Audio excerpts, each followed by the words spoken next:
We're coming to you live from Hoxton, where apparently the whole of the suburb is having internet issues, so we may come across a bit blurry, but don't worry, this won't affect our conversation. So welcome to the Uncomfort Zone, a guided conversation exploring the inclusivity and equality, with a panel of underrepresented groups to answer the questions people are scared to ask. So my name is Maggie Alphonsi, former England women's rugby player, and I am a Rugby World Cup winner as well, and I'm pleased to be the host for this session. I'd like to introduce you to our panel. So panel, instead of me sort of telling people who you are, I'm going to get you to just ask a few things. So please tell us your name, your profession, and 3 words that describe you. So let's start with Jamie. Hello, I am Jamie Windust. I am a writer, contributing editor, and model. And my pronouns are they, them. And 3 words to describe me would be gauche, it's a great word, dry, and demure. Demure. Gauche. Why gauche? It's the glasses. It's just a bit of gauche, isn't it? Gauche. I love that. There we go. Samantha, tell us. Well, hello. My name is Samantha Renke. I am a broadcaster and disability rights activist. And 3 words, gosh, okay. Sexy, sassy, and trailblazer. Got my paddy bra on for you today, so I'm feeling super sassy. I love that, sassy. And I am Sum Ting Wong, and I am a drag queen. You may or may not have seen on the television. If you didn't, I wasn't there for very long. And 3 words to describe me are Chinese, Vietnamese, Asian. There we go. do you know what? I'm loving your words. I'm loving the words to describe yourself. Most importantly today, it's all about being honest. So we want to have an uncomfortable conversation. So let me just kick it off and ask you the first question. The first question is, what is the one workplace saying / habit you want to ban for life that pertains to identity, be it race, gender, sexual orientation, ability or age? Jamie, let's start with you first. I think one big thing that I really dislike in the workplace that was actually my kind of main factor in being self-employed was conversations and discussions around appearance. So people kind of being like, oh, you're wearing that today, or why are you wearing that, or do you think that's appropriate for the office? Anything around kind of appearance often takes away from your skill set. It is a distraction that is often placed on marginalised bodies, often in a misogynistic way, to kind of belittle people in positions of power. And I think it's unnecessary. It doesn't create a nice environment. It creates a hostile environment. And I think for me, it's just a massive red flag. So was it always negative then? Did you ever get positivity in that respect? I think for me, a lot of people, because this is kind of a more toned down version, but I kind of used to be very femme presenting. And so in work environments, people would often kind of, even positive comments, it would be like, this is unnecessary. Yeah. You know, if you're not doing this to everyone, there's no need to come up and tell me your unsolicited opinion on how I look, because it's not going to help me in my job. Yeah. So yeah, completely unnecessary for the work environment. Sam, what about you? There's one word that I have a bit of a love-hate relationship with, and that is tokenism. I'd like to say that I'm not anyone's token, but it would be, unfair for me to say that tokenism hasn't helped me to become the successful person I am today. I think I have definitely been, on many jobs that I've gone to, a box that has been ticked. So I think tokenism can certainly be that foot in the door for people that are often marginalised. But I just don't think that there's any place anymore in society for tokenism. It's not up to me as a disabled woman to educate anyone about disability. I can come along and be fabulous and, educate people in the way that I want to, but I shouldn't just be there because I am, ticking anyone's box. So I definitely think tokenism has its role to play. We don't live in a society yet where we're all on a level playing field, so sometimes it can be a positive. But actually, businesses should not be creating a culture of inclusive and diverse people on the grounds of tokenism. I mean, it's something which we'll probably talk about a bit later, and actually have we benefited from it? But it's a really good point, definitely well brought up. How about you, Sum Ting Wong? It's not just in the workplace, but generally, where are you from? That is the most annoying question, because they'll be like, where are you from? Birmingham. No, but where are you from? And I was like, do you mean where mum and dad are from? Because my dad's from like Vietnam, mum lived in Germany. And they were like, but where are you from? And I was like, are you just wanting me to say Chinese? Like, is that the question that you're after? But I get that constantly, like in, out of drag, but in office work, out of office work, grinder. Like it's, like, you can see my face. Like you don't need a name to go with it. Do you know what I mean? That's what grinds my gears. Anyway. I get that quite a lot actually when I get in the cab and someone generally wants to know where you're from, and you sort of say to look, North London, and then they keep drilling down further and further. Actually, where's your grandparents from? That's where they want to know. And it's quite an awkward conversation, because you kind of go, well, I'm from here, but people want to have that conversation, don't they? Like my grandparents are from a different place than where my parents are from, and obviously my great-grandparents, I don't know, like I haven't done one of those ancestry tests. But like, if we want to go as far back, basically the answer will be Africa, because that's where everyone came from. And I was like, do you want me to say Africa or do you want me to say China? Like it's I think the disability equivalent of that is, so what's wrong with you? Oh my God. What's wrong with you? And how do you answer that? That's the thing, like, where'd you go with that? That's the annoying It depends thing. what mood I'm in, to be honest. What's wrong with you is more of the question. Like, are we here to educate or not? Thank you very much for answering the first question. So the next question is, do you think you've experienced positive discrimination? So you talked about tokenism. So Sam, let's ask that first question, or the next question. Yeah, it's an interesting one, and I probably have on many, many occasions. But I think, going back to my last point of people assuming, what's wrong with you, from the moment I was born, literally, as soon as I popped out my mummy's, you know what, the doctors took me to a different hospital and went, so sorry. They didn't do it like that because I was actually born in Germany, but I better not go down that route of accents. And they said, there's something wrong with your child, don't expect anything to come of her, so to speak. And that was definitely my narrative in my formative years, that people just didn't expect me to succeed. I wasn't expected to get a boyfriend. I wasn't expected to, go to college, go to university, live independently. And, being labelled as this person that wasn't going to achieve, I suppose for many people that can be quite damaging and quite hard, and it definitely, there's times in my life where I lived up to them labels, and it did turn into a self-fulfilling prophecy. But I'd like to think that actually, this innate confidence and innate sense of that my life is worth something meant that I was able to negate some of these labels, and that actually gave me a bit of freedom. If people weren't going to expect me to do things, then I'm freed up to do actually what I want to do, because if I fail or if I succeed, no one gives them monkeys anyway, So I found that actually quite liberating, that, and that definitely allowed me to quit my job as a teacher in Lancashire, move to London, 200 miles away, but knew nobody, and I didn't have a job to go to, and a few people, I didn't get that much backlash because people were like, meh. Yeah. Whatever. Yeah. So it can be, obviously, I feel like I was lucky in that respect that I had that internal drive, and not everyone maybe has that, or not everybody maybe is financially stable or has the support of, the people around them. But I don't necessarily think that labels have to always be a negative. They can actually give you that fire in your belly. Totally. Something more, what do you think? What with labels specifically? It's like, tokenism is really, really bizarre, because I know that I benefit from it. When I used to do drag, like way back before Drag Race, when I first started, it's a very, bearing in mind the drag scene, it was very cis white male, over 40. And for me to kind of fit in with that, especially being so different and being Chinese, I played up to the stereotype.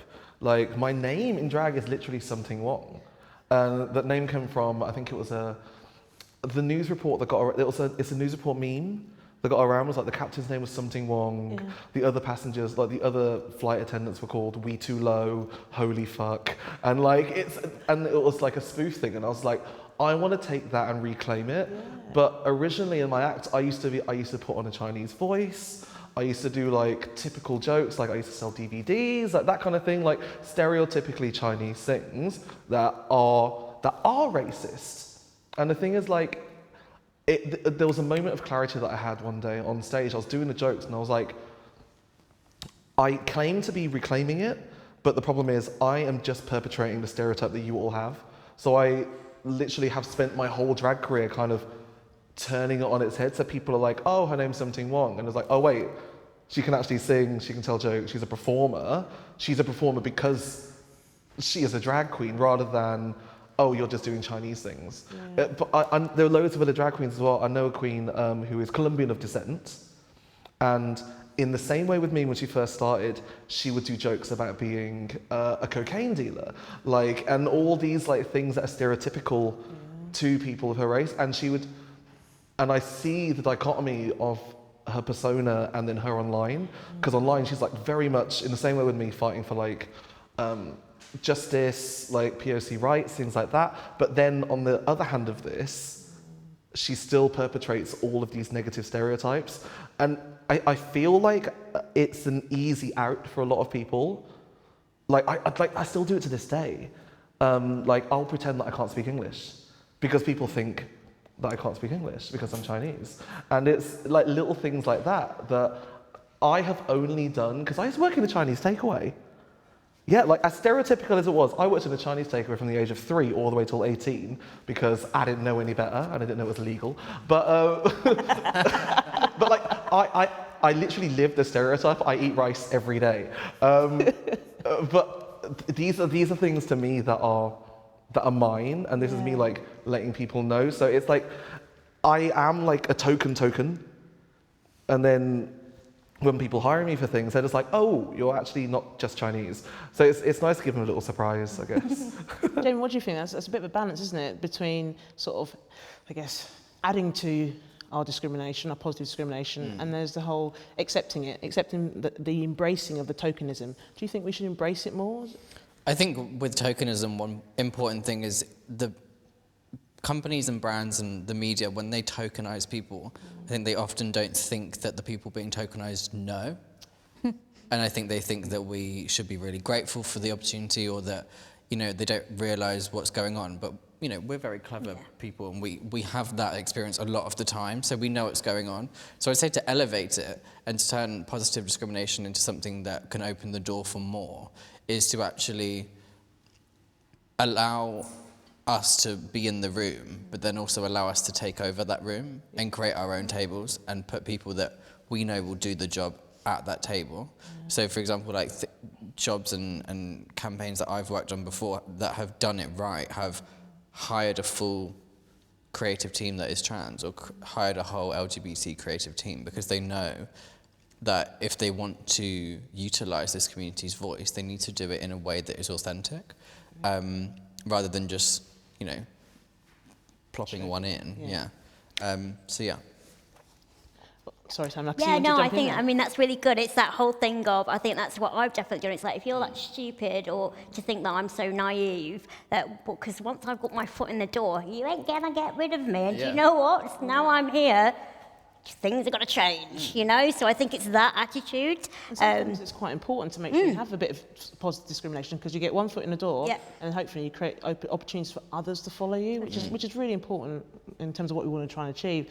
So I guess my next question then is, what has been the most insensitive depiction of your community you've seen represented in the media? Who would like to go? Jamie, I can see you looking at me. Do you want to go first? Just eyeing up your beautiful blazer. I think for me, you know, with the trans community, it's almost laughable how much options there are for deplorable depictions. But for me, kind of that idea that trans people pose some form of threat is a real misconception. It's not based in any truth. I think a lot of people try and worm out kind of statistics or cases that try and make it seem legitimate when actually it's not true. So that idea is really damaging, because it doesn't just stop there. It drip feeds into people's lives when they discuss trans issues, when they think about trans people, you know, cisgendered people. which are people who don't identify as trans, when they think of trans people, if they don't know anything already and their only one thought is that false, damaging article, it prevents them from achieving work. You know, that person could be a recruiter, that person could be a boss.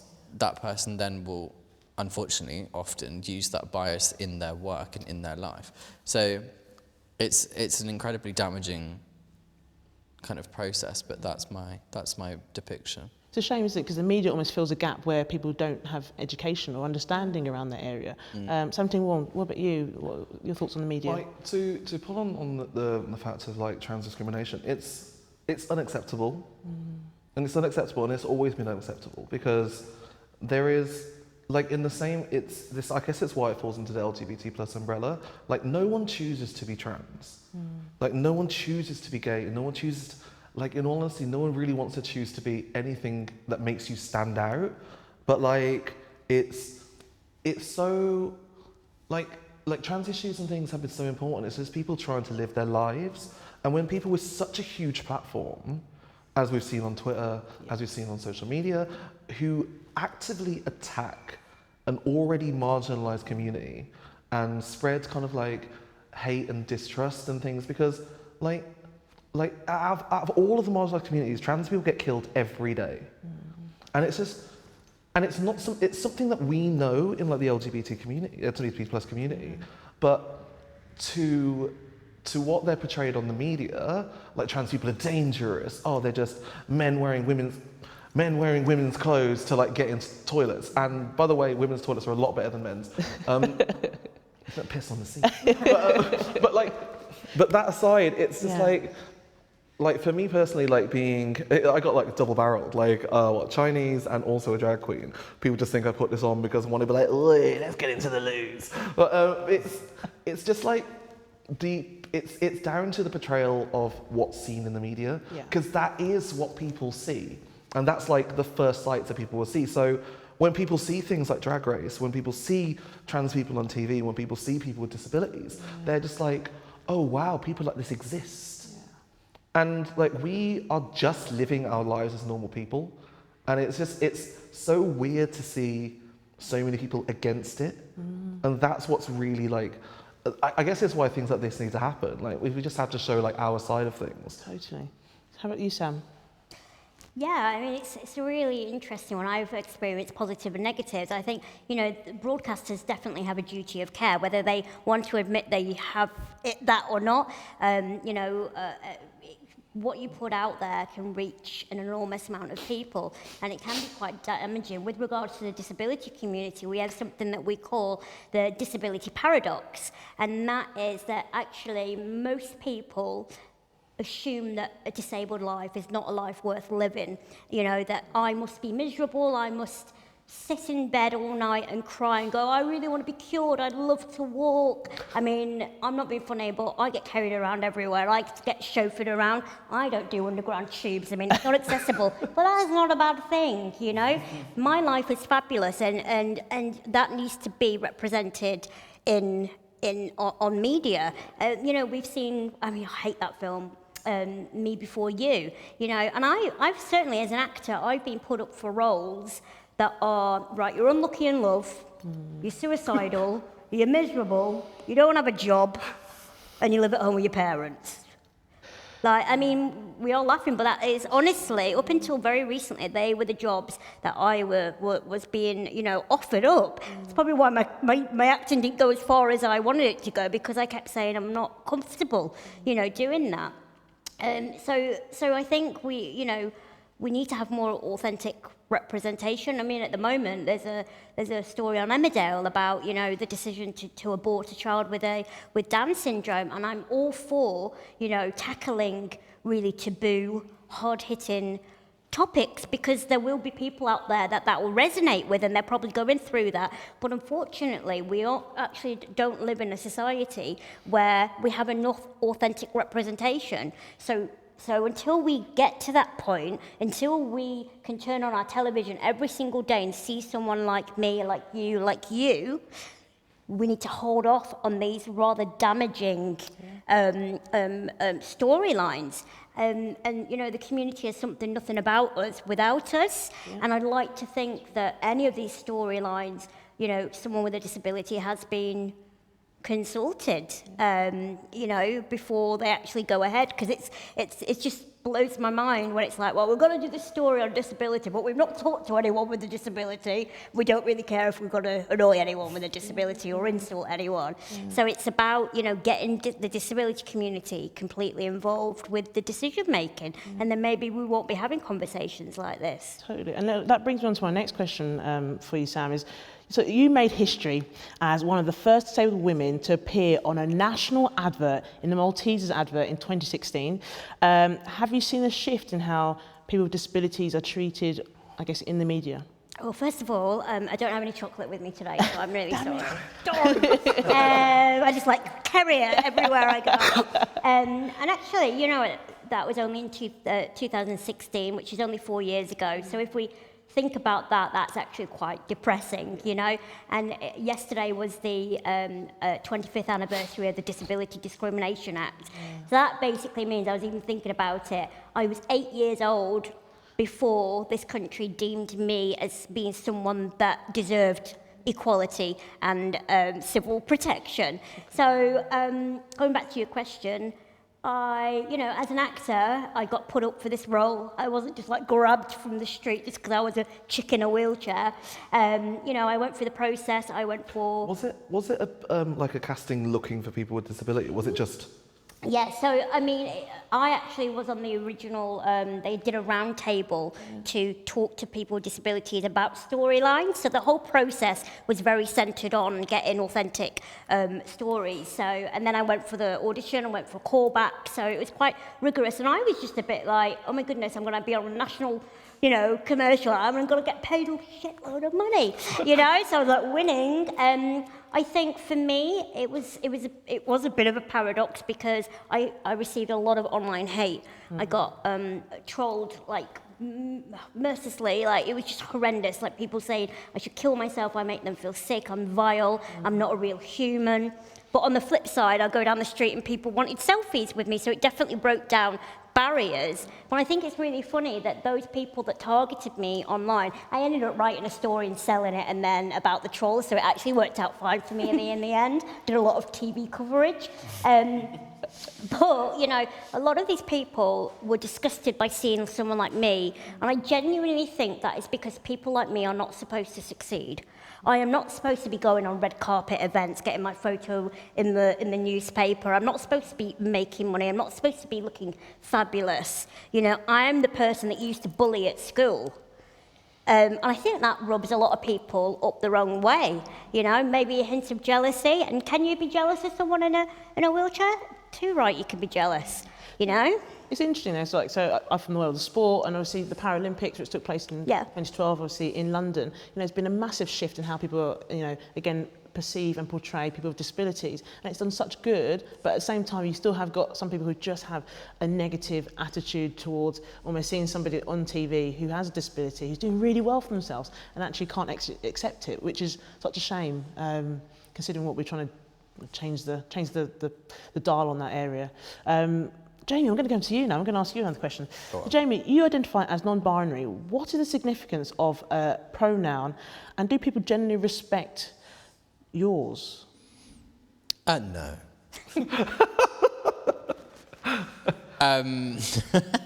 What do you say if people don't respect yours? Do you know what? I'm very... this is kind of where I guess I differ from quite a lot of people, is in my work and in my life, I talk about being very open and very honest and being very forthright in who you are, but I still now find it very difficult to correct people or to bring it up, because I think it's because a lot of trans people and non-binary people specifically who use they, them pronouns feel like it's, again, it goes back to the media, they know what the conversation is like around this topic, so therefore, in a room full of people that they don't necessarily know, if they were to bring up that their pronouns were they, them, they don't know what the reaction's going to be like. So they don't bring it up, and they just kind of sit there and deal with the misgendering. For me, pronouns are important. Language changes, language evolves. We use that, you know, I don't have time to go into the you know, when people kind of try and bring it back round to language and they're like, oh, it's just, you know, that doesn't exist. I don't care if you have that opinion because it's not true. So language for me is important. As soon as I meet someone and they use the right pronouns without having to be prompted, I feel safe. Yeah. I think that's what's important with language. Language is safety. So yeah. Do you find it tiring then, having to get to a situation where you feel like you have to always explain? And do you kind of go, well, I'm just not even going to bother with that? And... Yeah, I kind of don't. Nowadays I don't bother as much, or I signpost people to other places to learn.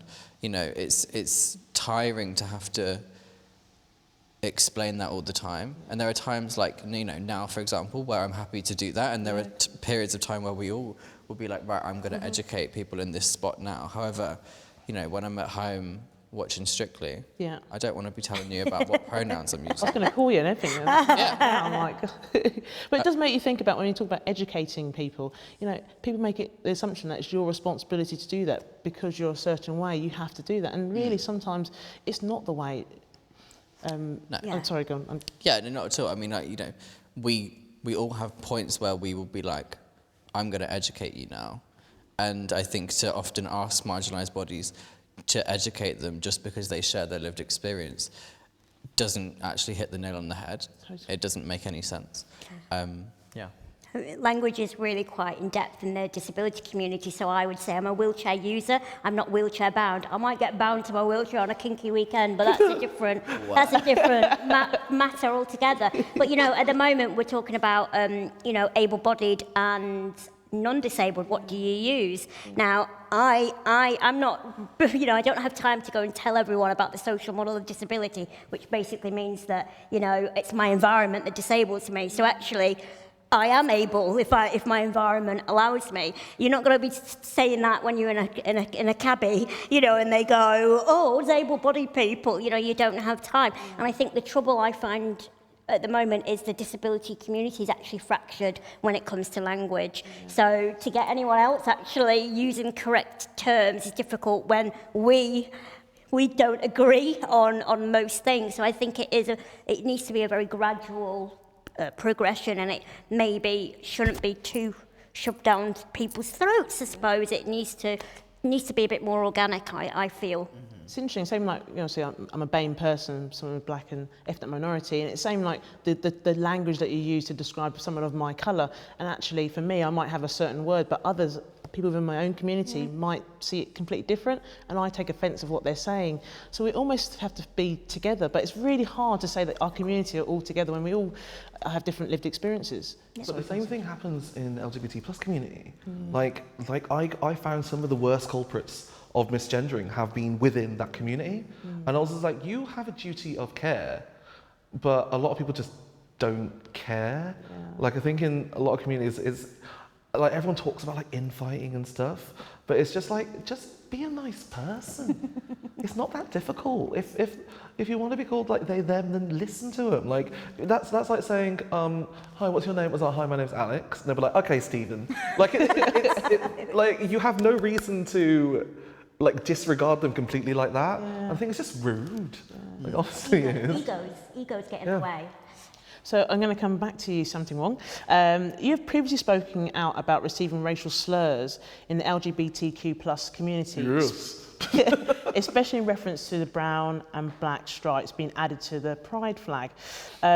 Why do you think this was the case? Why did you get so much backlash? I think to reiterate the comment about the people who like refuse to use pronouns, I think it's change. I think it's change. I think it's people feel like you're telling me I have to do this, which takes away from my rights. And I was just like, you had no rights taken away from you from the start, cis white male. Like it's things like that. It's like people feel like we are only asking for equality. And that is the minimum. Like, if like people from like an African background and stuff in America, like they just want equality. What they deserve is repercussions and revenge. But all they're asking for, all people of colour are asking for, is to be treated equally. And I feel like a lot of people, even LGBT plus and not, they feel like giving someone else equal rights takes rights away from them. And like, I don't know, I try to understand that mindset, but I don't get it. But I feel it must be the same with you. Like, if when people see you succeed, they're just like, she shouldn't succeed, she's disabled. Yeah. Like, it's like, she's like, I'm able-bodied and she's getting all these gigs, like, she didn't deserve that. Or when it's like, oh, you're brown, you should be working in the Chinese takeaway, but you're not, you're like a TV celeb.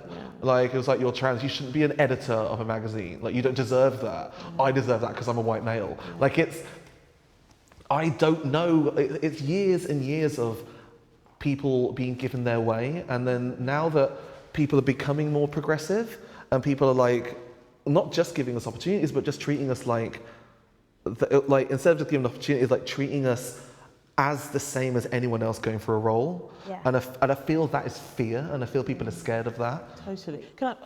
Your backlash, who did it come from? Where did Oh, it was actually another drag queen. So it was another drag queen. I won't say her name because you don't need the airtime. But no, she put up like, I think it was like a black and brown stripe. I think it was a couple of years ago, before Drag Race actually. Yeah. And you know what was really funny, when I got famous and she didn't, she has no gigs now. But she put like a poster of like a unicorn throwing up a black and brown stripe, and I'm just like, you have actively gone out of your way Find it.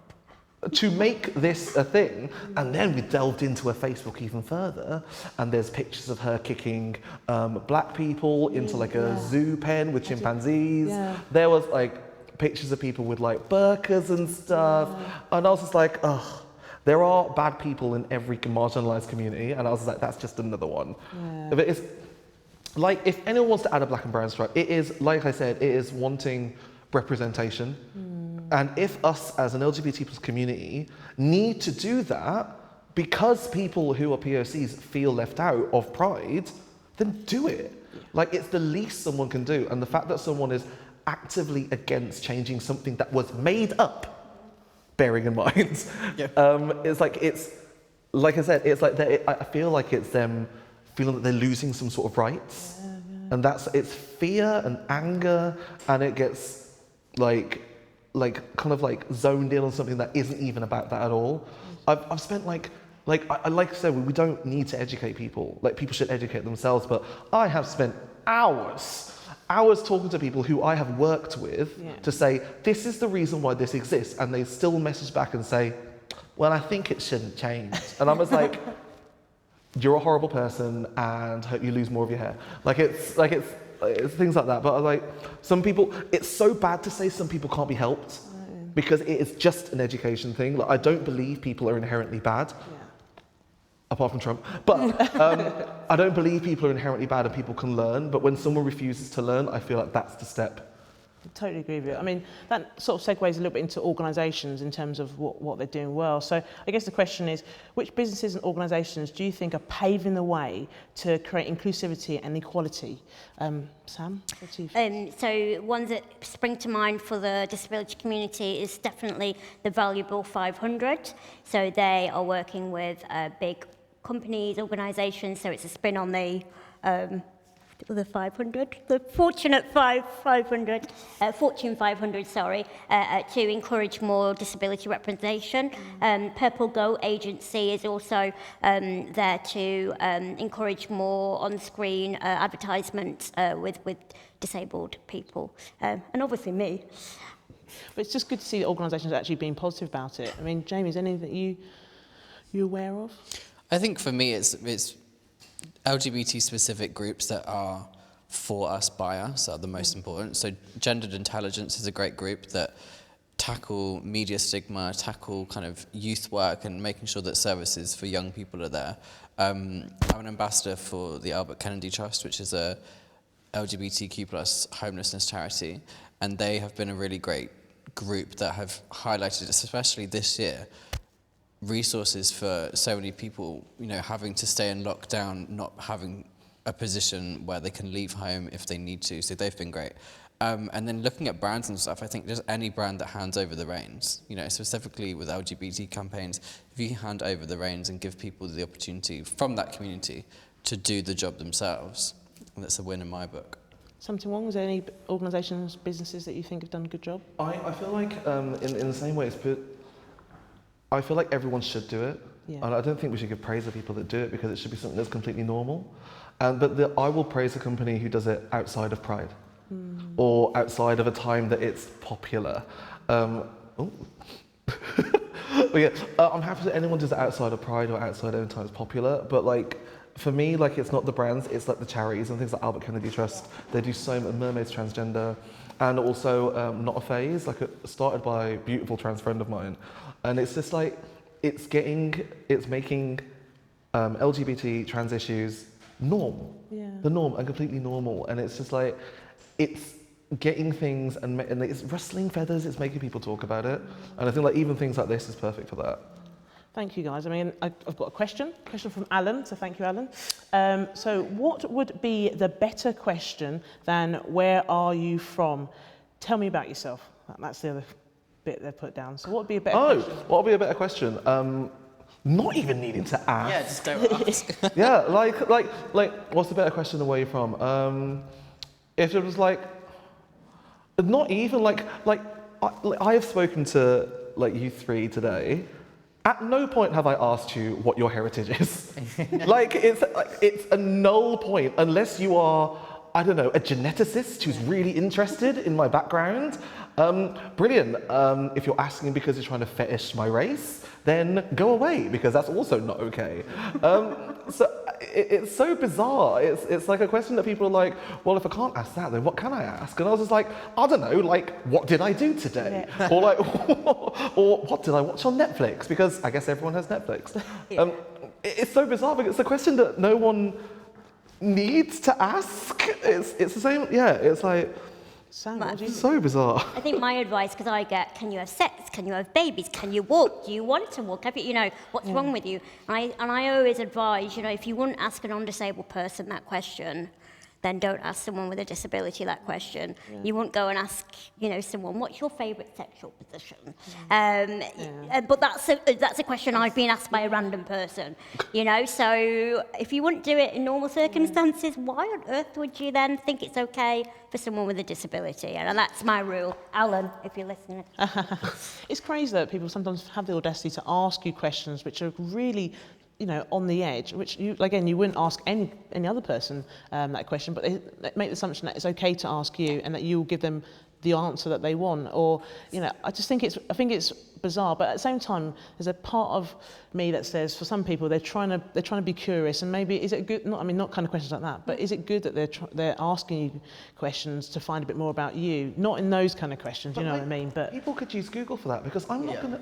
I know we're on like the film. I'm not gonna ask you what your favourite sexual position is. I tell you want to though. I can see well, actually. But that's exactly. But people find that it's like completely okay to ask someone who isn't like who has a disability, and I find it like mind-boggling. I guess it's like a curious like freak show kind of thing. Like everyone drives slowly when you see a car crash on the motorway. Like it's that kind of feeling. Yeah. What about you, Jamie? I get it. You know, when I used to go out in high femme kind of looks, a lot more makeup, I used to get it like I used to laugh because it'd be like every single tube stop that I'd be on the tube, someone new would get on and they would ask me like, what are you dressed as? You know, are you a man or a woman? Yeah. What's in your trousers? And it's like, again, those questions aren't necessary like anyway. Even if I was like married to you, don't talk to me. But it'd be like, it's that curiosity that I think people often use as a defense. You can be curious about something, that's absolutely fine, and that's good. Investigate that curiosity, but you don't have to go straight to the person to investigate it. It goes back to what Sum Ting was saying about being lazy often, is it's laziness. You don't have to ask me on the tube what's in my underwear. You haven't asked to the person sat next to me. It's hard not to react though. That's a tough bit because you get asked those questions and are you seen? So for example, as a person who's BAME, sometimes if I get angry, am I seen as the angry black woman in the room? So it's very difficult not to react to questions that people might pose to you. You know. Sorry, Sam. Did you want to follow? I can see you. No, I was just going to say, we all know what happened to the cat when he was too curious, so there you go. No, so true. I guess, let me ask, next question. Do you think the complexity of being truly inclusive to many different communities hinders a company's action on inclusivity? Who would like to People are scared. answer that? Yeah. People are scared to do the wrong thing, but I don't think they should. Like doing absolutely anything, even though it may be seen as like virtue signaling, the fact that they're doing something is still better than doing absolutely nothing. Yeah, I agree. So I don't feel like companies should like worry about it. It was like, oh my God, we're only going to do like a gay thing on Pride, or oh, like it's Chinese New Year, let's book a Chinese person. Like we see people trying to do things, and we see them trying. Yeah. Like people see people who try, and we notice when people don't. I totally know. Like I think that's in all facets of things. Like.